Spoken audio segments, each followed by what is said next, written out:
মই আকৌ এবাৰ আপোনালোকক মনত পেলাই দিব খুজিছো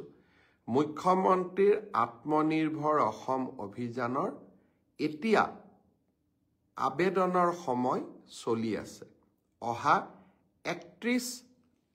28 ফেব্ৰুৱাৰীত এই আবেদনৰ সময় শেষ হ'ব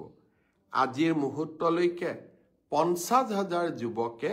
ৰেজিষ্ট্ৰেচনৰ পিছত আবেদন কৰিছে মই ভাবো যিসকলে এতিয়াও ৰেজিষ্ট্ৰেচন কৰি আবেদন কৰা নাই তেখেতসকলেও যাতে আবেদনৰ প্ৰক্ৰিয়া সম্পূৰ্ণ কৰি লয় তাৰ বাবে মই যুৱক সমাজক আকৌ এবাৰ আহ্বান জনাম বহুতৰ মনত প্ৰশ্ন এডিআৰই ৰিজাল্ট কেতিয়া দিব মই আপোনালোকক প্ৰতিশ্ৰুতি দিয়া অনুসৰি একেবাৰে মাৰ্চ মাহৰ 7 তাৰিখৰ আগতে আমি এডিআৰই ৰিজাল্ট দিম